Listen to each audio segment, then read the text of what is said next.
Quite a lot of issues that get raised with me are around the condition of the city centre and around issues about how Aberdeen is perceived by people who live here and people who visit here. Yeah, there's this perception that Aberdeen is run down, and you've only got to look around here. I find that shops that close down tend to be neglected until they become so filthy that something has to be done about them. At the moment it is heartbreaking to walk down Union Street and see moss growing on the walls, to see broken windows. Some of the individual streets are pretty rough now. I think Bridge Street is really a bit of a mess. Market Street also. You know, I'm quite amazed by so many things I've seen, but sad to see the fabric of the city declining.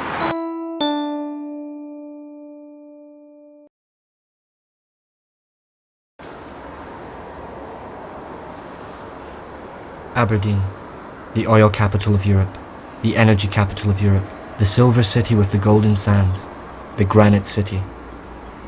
Over the last few decades, Aberdeen city centre has seen a slow and steady decline.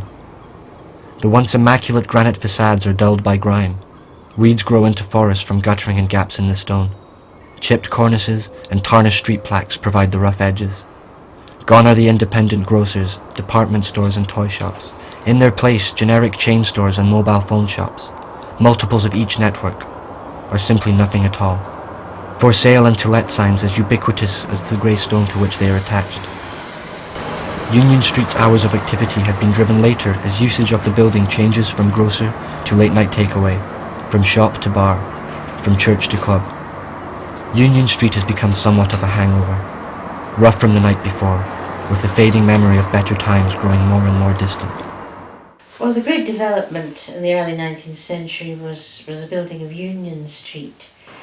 The great architects of Union Street, Archibald Simpson and John Smith, were both working in the currently fashionable neoclassical style. Everything had to conform, everything had to be as perfect as possible.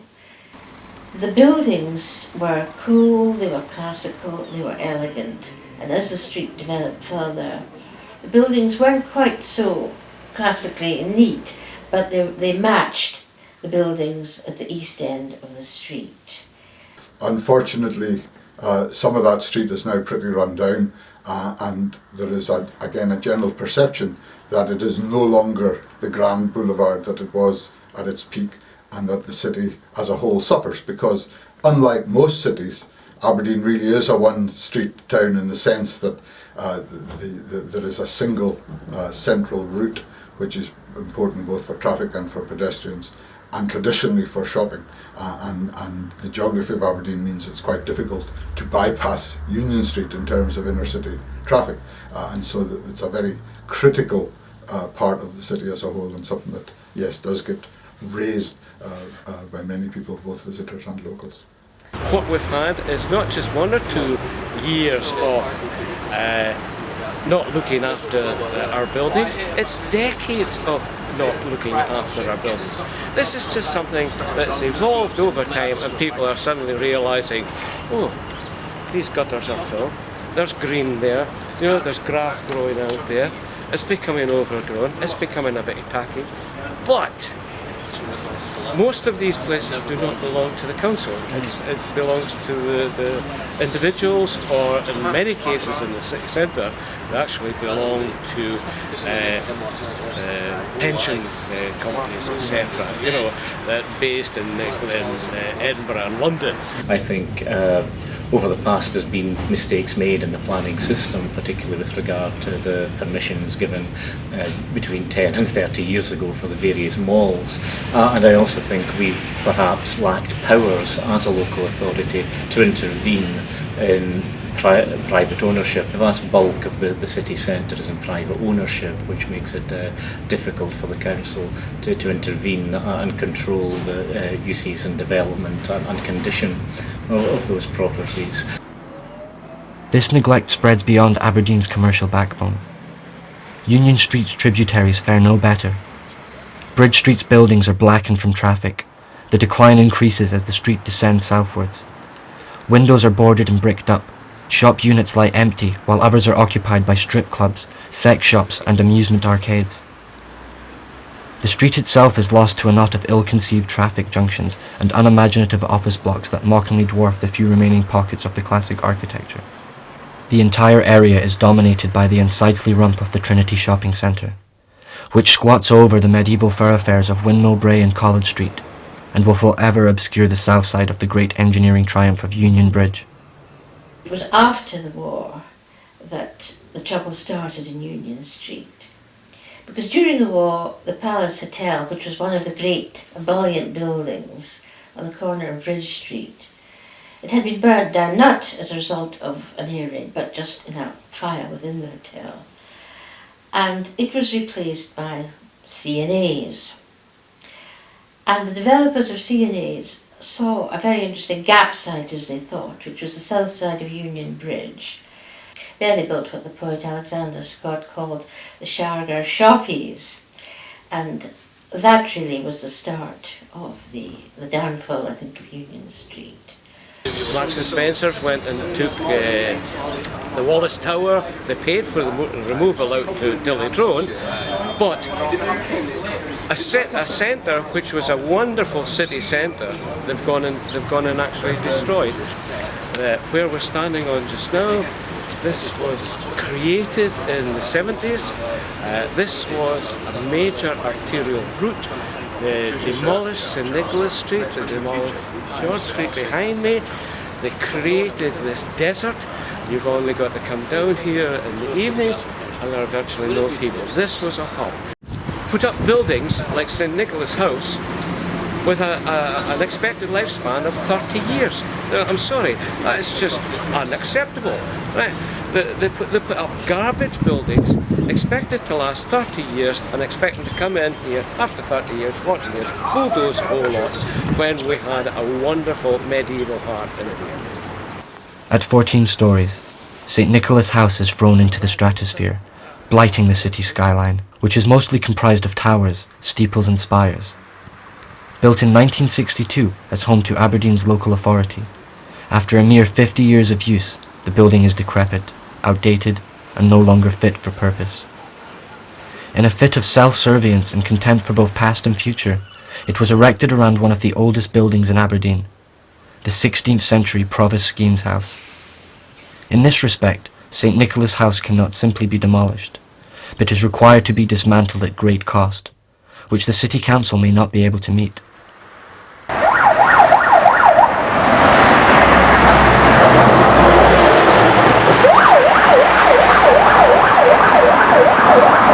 We would not have the economy we have today if there wasn't vast quantities of oil and gas in the North Sea which were easily accessed from Aberdeen. That's why the energy companies are here, and the potential for renewable energy offshore, as well as the continuing success of the oil and gas supply chain on a global scale, those are why energy companies will still want to be here.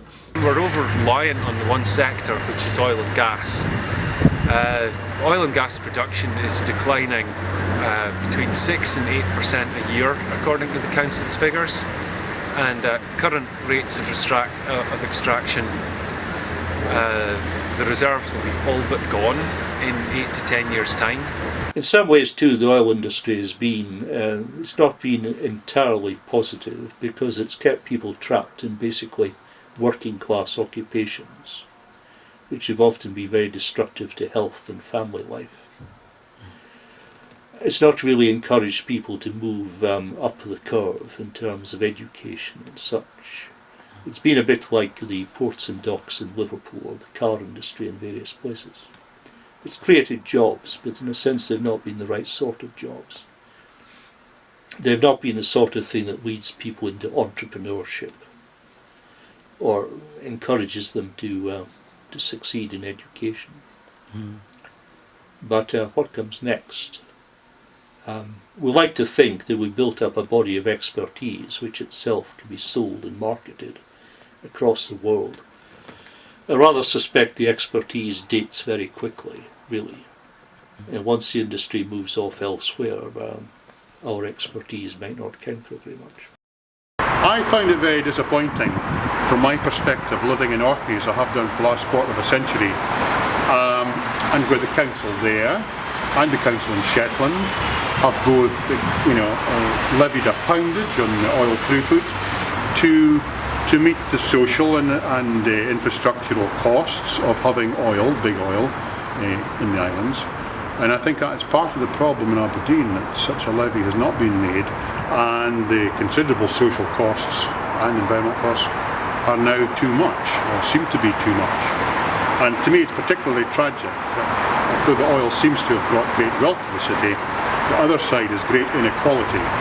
And I know that 10% of the folk in Aberdeen are living in multiply deprived situations, and I know some of these folk, and I think that is a major failing of the city.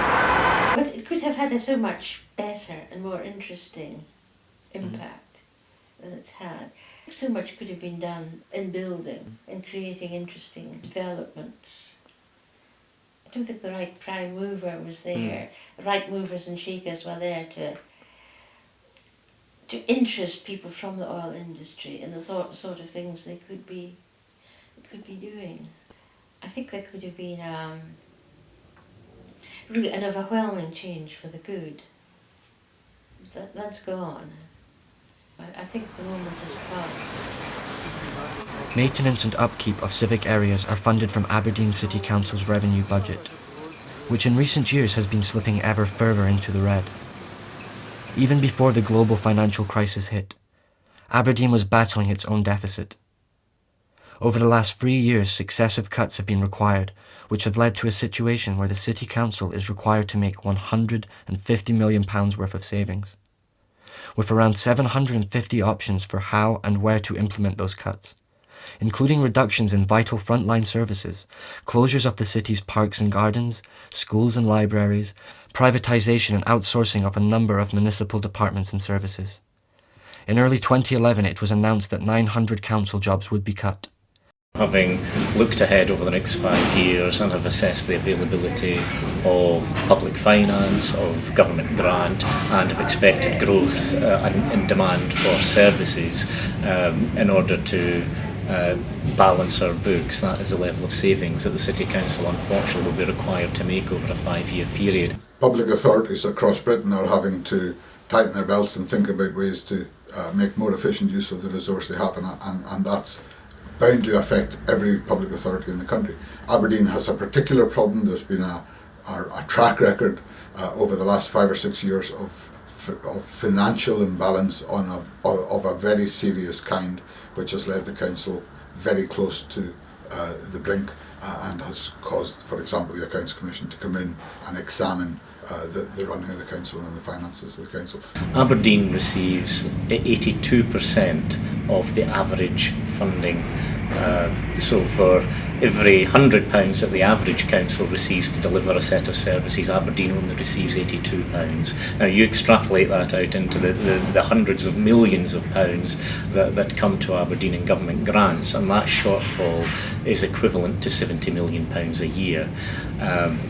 When you look beyond those councils who are at average funding, if you look to Glasgow, for example, which receives 124% of average funding, if Aberdeen City were to receive the same level of funding as Glasgow, we'd have an extra £170 million a year to spend. And that's not just 1 year. You can cope with a disparity as a one-off or in any particular year. The problem is that Aberdeen has been at the bottom of that funding table for almost 2 decades. One of my main criticisms of Aberdeen City Council over the last 3 years in particular has been their enthusiasm for closing schools. I think that completely underestimates the importance of schools, both in retaining population and attracting population, and critically in attracting central government funding. And somehow it seems that for the administration in Aberdeen, they don't seem to appreciate that every time they threaten the future of schools in the city, they drive people either into the private sector or out of the city altogether, and both of those have a negative consequence for the council's funding. As far as public parks, museums and galleries are concerned, again these are critical to quality of life, and I think when the administration parties in Aberdeen talked about closing public parks, I think many people regarded that as sheer alarmism, as simply an attempt to threaten to close the entire city in order that coming forward with a plan to close half the city wouldn't look quite so bad. It's difficult to believe that any sane and rational person would seriously contemplate closing the public parks in a city and yet still want that city to be competitive on the wider stage. That's simply not possible. There are, officers have produced options, and I would say they are officer options at the moment, where the political decisions will need to be taken. I would think it very unlikely that elected members would accept proposals that involve the whole-scale closure of parks or indeed the museums and galleries service.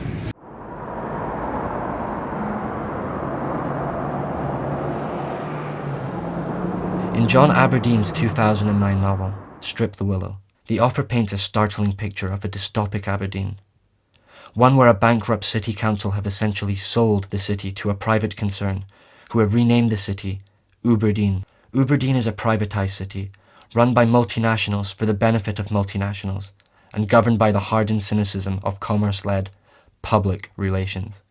While it is easy to dismiss Aberdeen's novel as fiction, its resonance comes from a startling grounding in reality. In November 2010, Aberdeen City Council voted to approve the founding of a city development company, a plan 10 years in the making which would create a new public-private sector partnership to take control of a number of the city's assets. The first novel was set in 56, so it's very much about that time. But I wanted to write one that met somehow the situation that we're in just now, where corporately the city is, moving very, very fast in a different direction. And funny enough, I finished the novel in 2008, and it must have been quite prophetic, because the city did go bankrupt about 3 months later, very sadly. And then, of course, there were big schemes for Union Terrace Gardens came in about 8 months later. So much so that another Aberdeen writer said, "Would you please put down your pen, this is becoming too prophetic." What we are looking to do as a council is take a range of assets, put them into a development company which will have more freedom than the council has, and allow that company to use those assets both to lever in external funding and to use those assets to earn a profit that can then be ploughed back into other development projects and infrastructure projects. What it appears to be in the case of Aberdeen is a proposal whereby this company would be established by the council, but it would hand over control of the company to others. It would appear to be to private business people who would be in a position where they not only had half of the ordinary seats on the board, they would also hold the chair, and the chair would have the casting vote. So it looks as if what the council intends to do is to hand over public assets of which the council has in stewardship to the control of somebody else. And it's not at all clear how those other directors would be appointed, who would appoint them, what their accountability would be, how they could be removed if the citizens of Aberdeen didn't like what they were doing. In fact, as far as I've been able to establish so far in raising questions both with the council and with Scottish ministers, as far as I've been able to establish, there appears to be no mechanism whereby those directors can be removed or whereby their wishes can be countermanded. So you could have a position, according to what the council itself has put in the public domain at this stage, where the the 4 councillors on the board, and there would only be 4 under these plans out of 13 seats, the 4 councillors on the board representing the whole city, they may take one view, and they may be voted down by the majority of members who would be there as business people in one way or another. And if they were voted down, there would be nothing either the City Council or the citizens of Aberdeen could do about it. Some of these properties, 14 that have been listed so far, are obviously valuable in themselves. The City Development Company would seem to be a holding company, a sort of umbrella, for what will then become a lot of separate small companies set up to manage or exploit individual properties. And democratic control just seems to disappear out the window. I can't in any case see what the CDC is going to be able to do that the council could not do by itself. all with a certain amount of private sector support. It's not going to have any capital of its own, it's not going to have any income of its own. It won't have any capital unless it sells things. Jonathan Franzen wrote a book, the 27th City, which is about St. Louis. It's about this process happening to St. Louis in the United States. The outcome there was great for some. The outcome there was great for business and the middle class, but the outcome was very, very poor for those who were left behind by the economic development. The outcome was very poor for those on the fringes of society. The outcome was very poor for ethnic minorities. The outcome was very poor for the already disenfranchised. So that's a worry.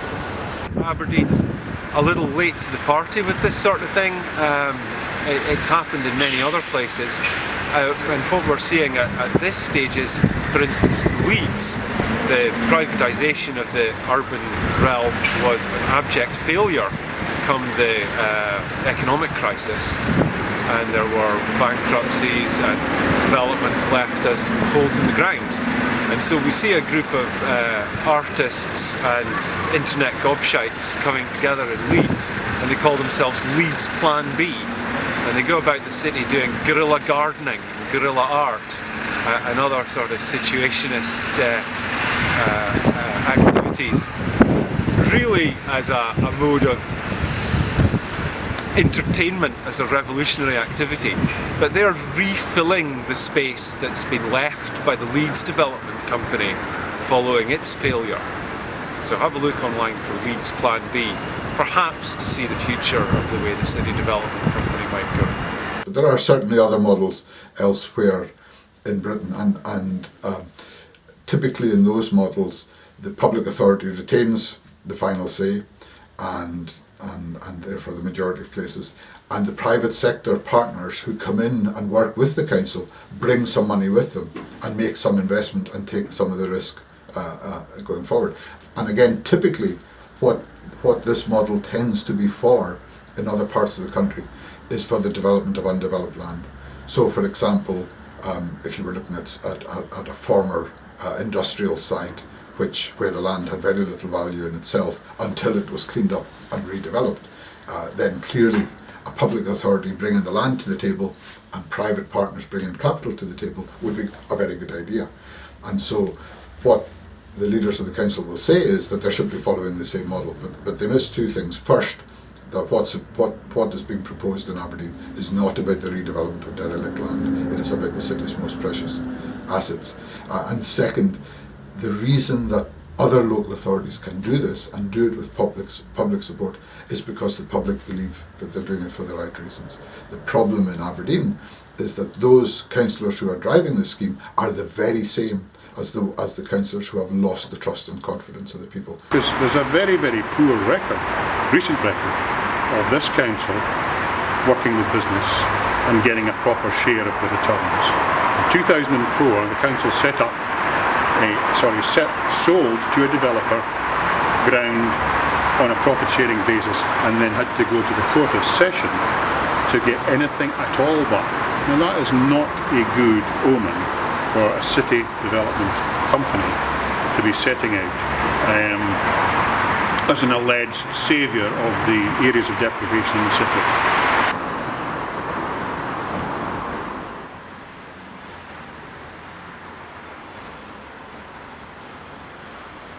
A study carried out by Aberdeen's Robert Gordon University recently found that 63.1% of respondents did not feel that they could influence what happened in their neighbourhood. The survey identified that in relation to a high-profile debate over the future of the city's Union Terrace Gardens, people felt that the consultation conducted on behalf of the council had effectively been ignored, leaving many people with a sense of absolute futility and impotence. I think the people of Aberdeen are entirely right to be distressed and depressed about the council's reaction to public opinion. I think not just in Union Terrace Gardens but in a whole range of issues over the last couple of years, the administration of Aberdeen City Council have appeared to completely block out the voices of the people they're supposed to represent, and that I think is inevitably causes consternation among the citizens of Aberdeen. I fully understand at a time where public finances are incredibly constrained and local authorities are looking to continually make cuts and continually have to make savings because of falling levels of public funding and grants. It really does limit the ability of local authorities to respond to local demands and indeed local expectations often run far in advance of what the resources that are available to a council to deliver. So I think that is a large part of the mismatch. What we saw in that case was the promoters of a particular development, the City Square or City Garden scheme, they carried out a consultation. The consultation was on their terms, but still showed that there wasn't popular support for their project. The interpretation of that, I think, for anyone in public life, anyone who represents people, should be able to interpret that as a very clear no from the population to a very clear proposition that had been put before them. And for the majority of councillors to disregard that conclusion and to press ahead regardless, and indeed to do so in a way which internally appeared to override democratic procedures within the council itself, was an extraordinary thing for those councillors to do. And it is no wonder that the people who look to their local representatives to act on their behalf, it is little wonder that those people are so disillusioned. I also understand people's concerns over the Union Terrace Gardens consultation survey, but I would say that the results were inconclusive, if you like, in terms of the margin for and against, and an opinion poll was carried out at the start of that consultation process that showed a majority of people in favour of the gardens, so it really depends what statistics you wish to choose. The great thing is, I think, that there's a tremendously varied and energetic resistance now in the city which demands a democratic solution to this, which is demanding that councillors be aware of what people think and regard the public as a source of wisdom rather than as some kind of hindrance on them pleasing themselves.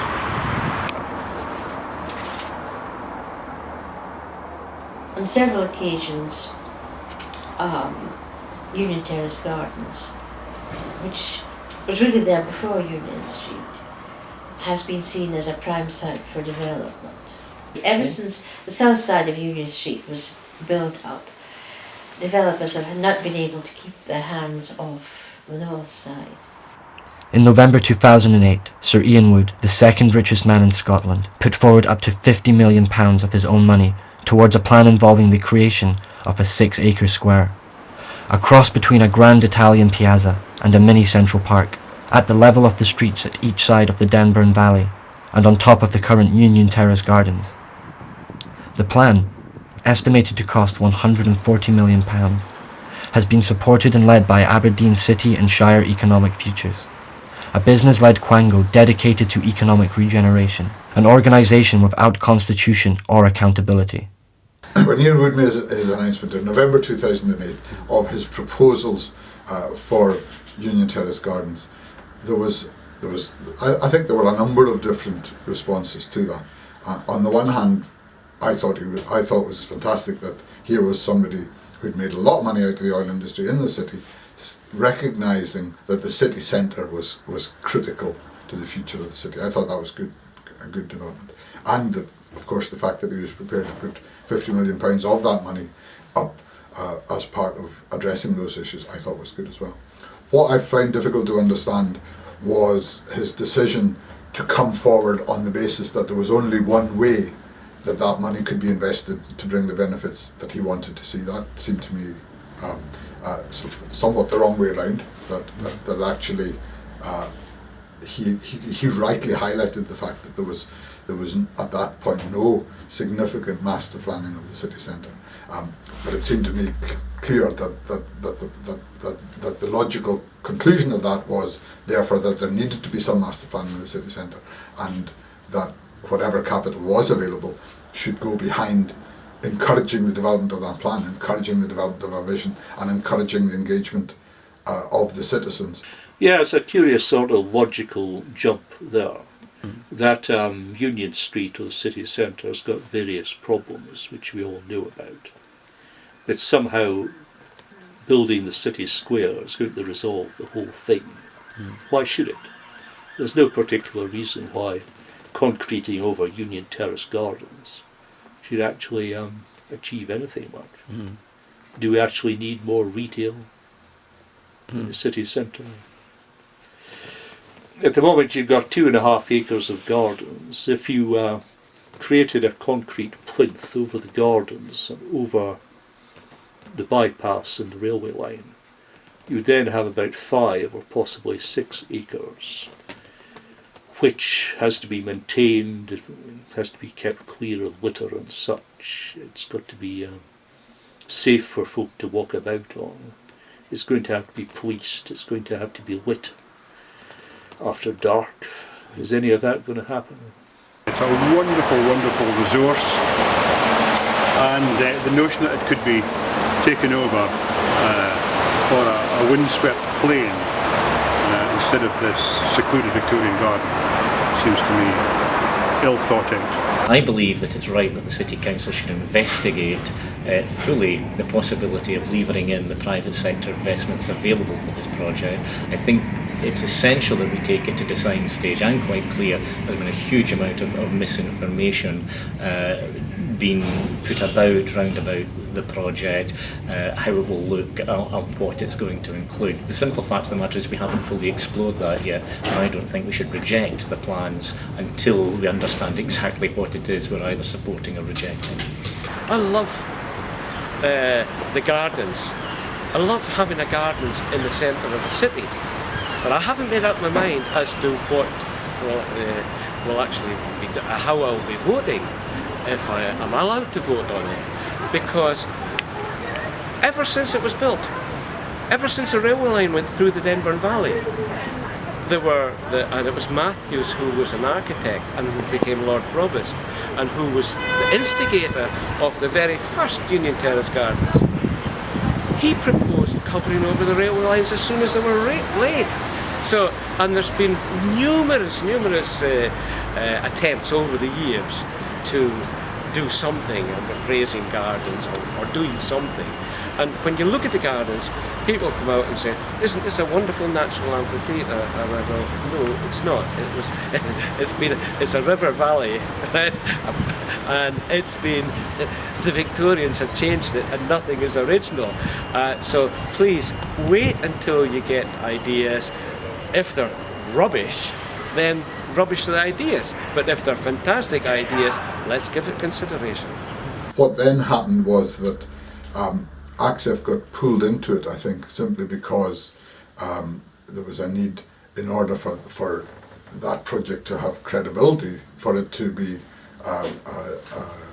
broadened out and to engage with other people in the community. But unfortunately, because ACSEF came at it from the point of view that they too said, well, whatever Ian Wood wants is the only show in town, and therefore we will only look at that and we will only support that development. That therefore again repeated and dug in, if you like, that mistake.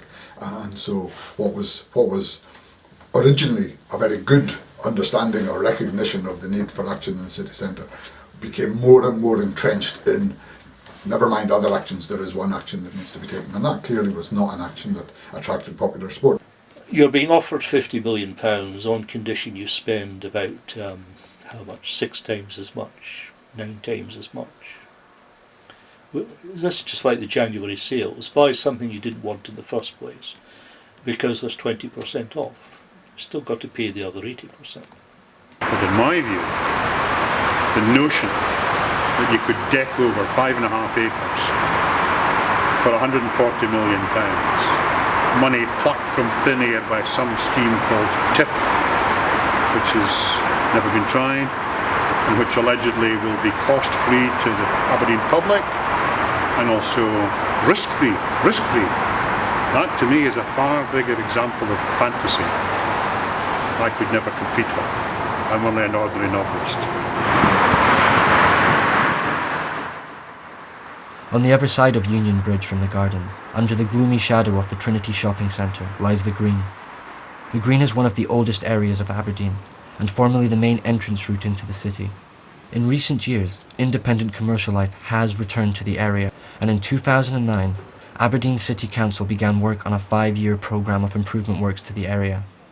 This, coupled with the emergence of the Merchant Quarter Association, have encouraged a positive regeneration of the area. And I'm also one of the board members for the Merchant Quarter, which is a sort of steering group for this area, taking in the green, Correction Wind, down to Guild Street, Carmelite, etc.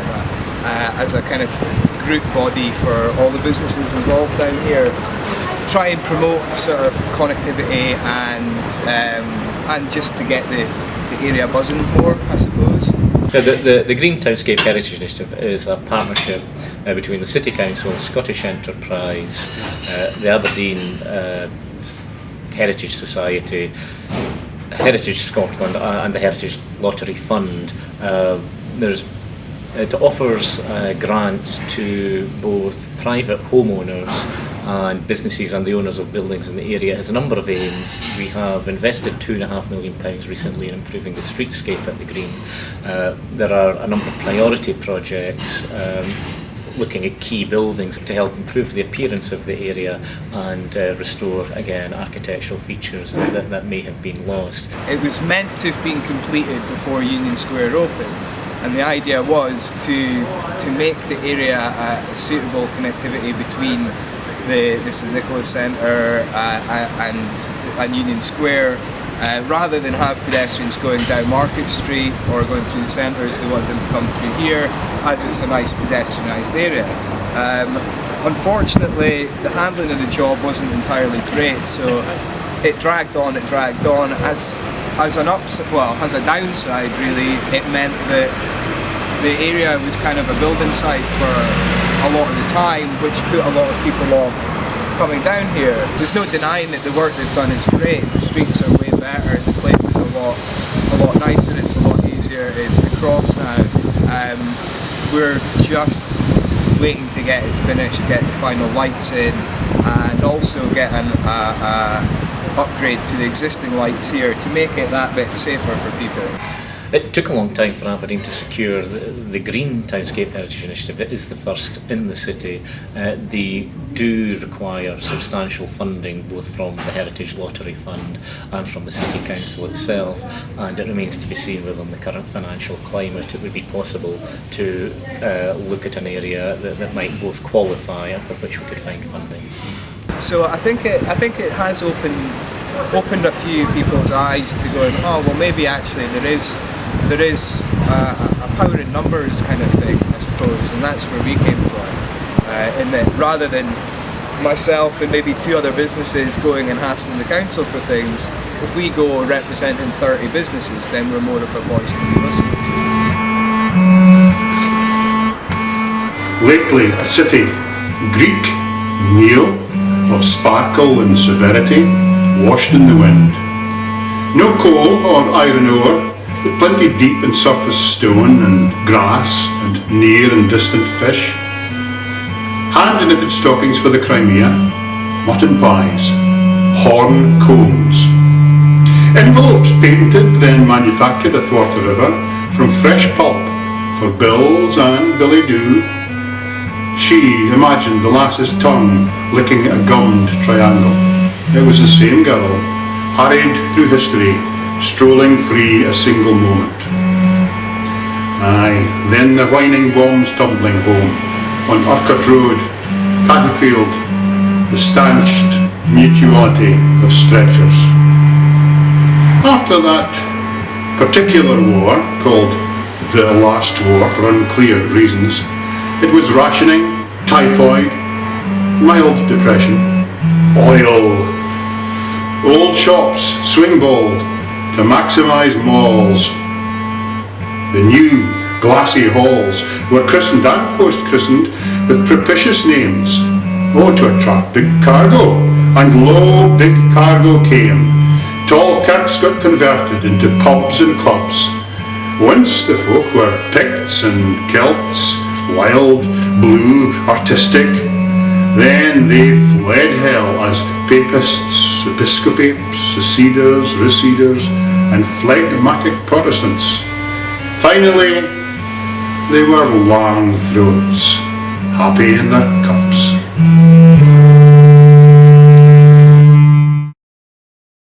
I think it's important that the people, public sector and private sector, stop talking Aberdeen down and recognise this is a fantastic city in a fantastic location, which has been fantastically lucky in economic terms. We have some great assets. We have some fantastic public parks. We have a beach which you can walk to from Union Street. Let's start by recognising actually this is a very lucky city and a very well-placed city. We want to encourage people to come to Aberdeen. We want to make the place a really, really enjoyable place to live in for our residents. But there's a whole group of tourists out there that we don't do anything about really. We have got to have places like the Winter Gardens, for instance, David Welsh Winter Gardens. We've got to have these places that people go, whoa, I want to come and see this. Otherwise, the city will go into terminal decline. It's not about big projects, it's about looking after the fabric of the city and loving it and making it something to be proud of and fully usable. When you get a concentration of people, you get a concentration of talent. People strike sparks off each other and they can drive each other on. And when you're open to foreign ideas and influences, that seems to be the way to go, I think.